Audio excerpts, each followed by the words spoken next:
વિદ્યાર્થી મિત્રો, વિભાગ સી માં ફરીથી આપનું સ્વાગત છે.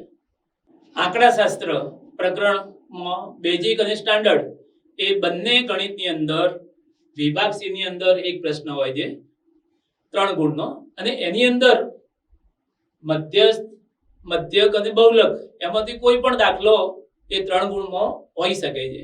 પણ મોટા ભાગે એમાં બહુલક શોધવાનો પ્રશ્ન, બહુલકની ગણતરી કરવાનો જે પ્રશ્ન હોય એ પ્રશ્ન મોટા ભાગે એની અંદર હોય છે. એટલે આપણે અહીંયા બહુલકની ગણતરી કરવાનો એક પ્રશ્ન લીધો છે. બહુલકની ગણતરી કરતી વખતે આપણે કોષ્ટક બનાવવાની જરૂર નથી. જે કોષ્ટક આપેલું હોય એનો જ આપણે ઉપયોગ કરીશું. પણ ખાસ ધ્યાન એ રાખવાનું કે એમાં સતત વર્ગો હોવા જોઈએ. સતત વર્ગો ન હોય તો આપણે સતત વર્ગોમાં એને ફેરવવાના છે. ત્યાર પછી એની ગણતરી આપણે કરીશું. તો અહીંયા બહુલકની ગણતરી વખતે સૌથી પહેલા બહુલક વર્ગ નક્કી કરવાનો હોય છે. બહુલક વર્ગ એટલે સૌથી વધુ આવૃત્તિ ધરાવતો વર્ગ. તો અહીંયા આપણે જે આવૃત્તિ આપેલી છે એનું અવલોકન કરી લેવાનું, અને સૌથી વધુ આવૃત્તિ આ દાખલાની અંદર આપણને 61 મળે છે. એટલે બહુલક વર્ગ આપણને 60 થી 80 મળશે.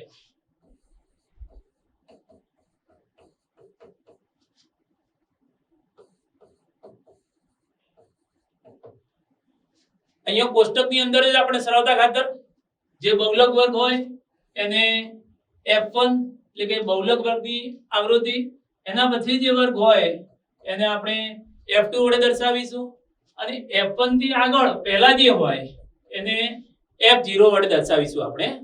હવે અહીંયા જે કિંમતોની આપણે જરૂર છે એ કિંમતો આપણે અહીંયા મૂકીએ તો બહુલક વર્ગની અધરસીમા તો L બરાબર અહીંયા બહુલક વર્ગની અધરસીમા 60 છે.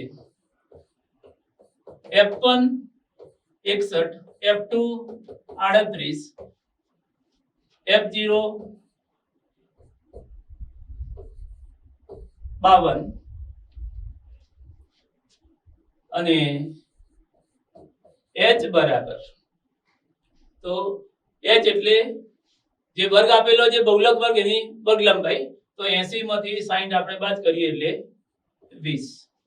હવે બહુલક વર્ગ નું સૂત્ર મૂકી અને એની ગણતરી કરવાની છે.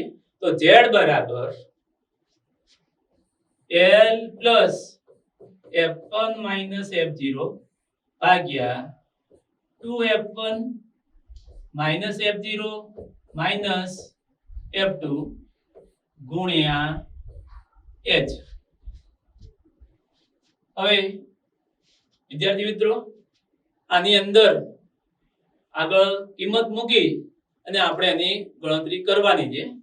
જે અહીંયા જે કિંમતો આપેલી છે એ કિંમતો આપણે અંદર એ મૂકી અને સાદુરૂપ આપીશું એટલે આપણને જવાબ આનો મળી જશે.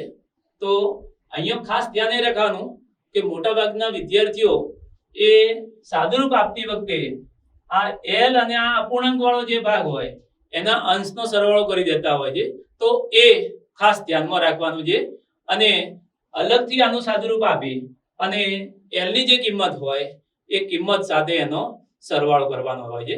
તો આ રીતે આની ગણતરી આગળ વિદ્યાર્થી મિત્રો તમે જાતે કરી શકો છો.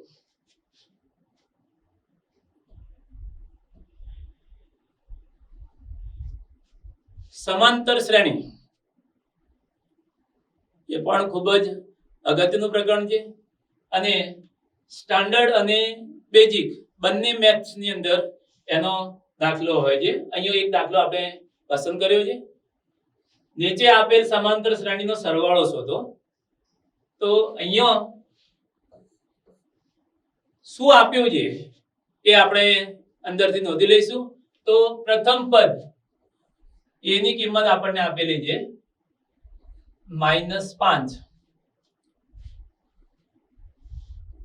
બીજું આ શ્રેણીની અંદર છેલ્લું પદ એટલે કે n મું પદ આપણને આપી દીધું છે એ n બરાબર -230.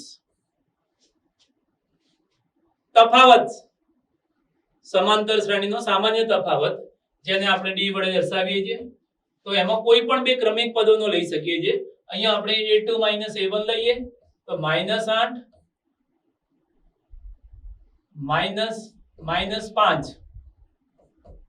એટલે કે -8 + 5 એટલે -3 આપણને તફાવત મળશે. હવે મિત્રો અહીંયા સરવાળો શોધવાનું કહ્યું છે અને સરવાળાના 3 સૂત્રો આપણે જાણીએ છીએ. ત્રણે 3 સૂત્રોની અંદર n ની જરૂર પડે છે. પદોની સંખ્યા કેટલી એ જરૂર પડતી હોય છે. અહીંયા પદોની સંખ્યા આપણને આપેલી નથી તો પહેલા આપણે પદોની સંખ્યા નક્કી કરવી પડશે. તો અહીંયા પદોની સંખ્યા માટે અહીંયા an આપી દીધા છે તો an ના સૂત્રનો આપણે ઉપયોગ કરીશું. તો an બરાબર a plus n minus 1 ગુણ્યા d. an ની કિંમત આપણને આપેલી છે -230. પ્રથમ પદ a ની કિંમત -5, n મેળવવાના -1, d ની કિંમત -3. હવે d ની કિંમત જ્યારે માઈનસ હોય તો આપણે એને કૌંસમાં દર્શાવવાની એટલે ભૂલ થવાની શક્યતાઓ ન રહે. હવે સાદુરૂપ આપવા માટે આ -5 ને આપણે આ બાજુ લાવી દઈએ તો -230 -5 ના બાજુ લાવો એટલે +5 બરાબર n - 1 -3.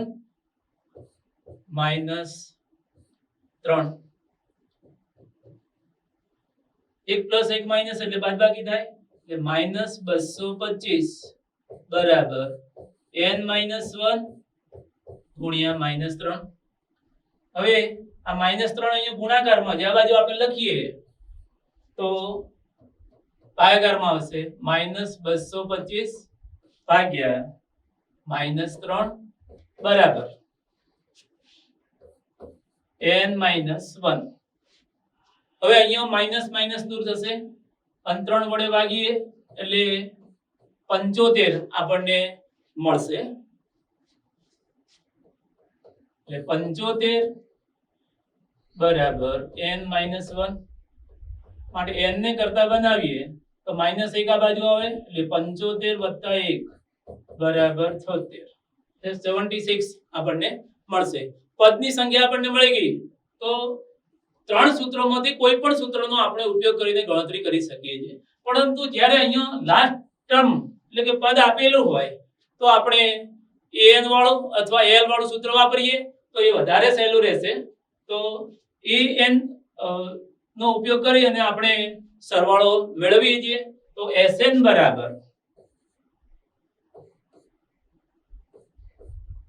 n/2 કૌંસમાં a વત્તા an પ્રથમ પદ વત્તા n મું પદ.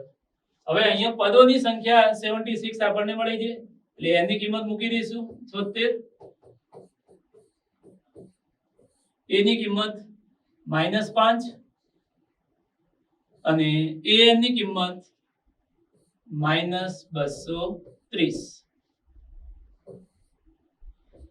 2 વડે 76 ને ભાગીએ એટલે 38. હવે આ બંને ઋણ સંખ્યાઓ છે એટલે સરવાળો આપણને મળશે -235. હવે આ બંનેનો ગુણાકાર આપણે કરીએ તો ગુણાકાર આપણને મળશે -8930 એટલે કે 8930 જે આપણને જવાબ મળશે. એટલે કે આપેલી શ્રેણી નો સરવાળો Sn આપણને -8930 આ આપણે ગુણાકાર કરીને મૂકી શકીએ છીએ. તો આટલો જવાબ આપણને મળશે. તો આ રીતે કોઈ પણ પ્રશ્ન સમાંતર શ્રેણીનો આપેલો હોય તો એને રકમ સમજવાની, શું આપેલું શું મેળવવાનું એ નક્કી કરો અને કયા સૂત્રનો આપણે ઉપયોગ કરી શકીએ એના માટે વિચારો તો કોઈ પણ દાખલો આપણે સરળતાથી કરી શકીશું. આભાર.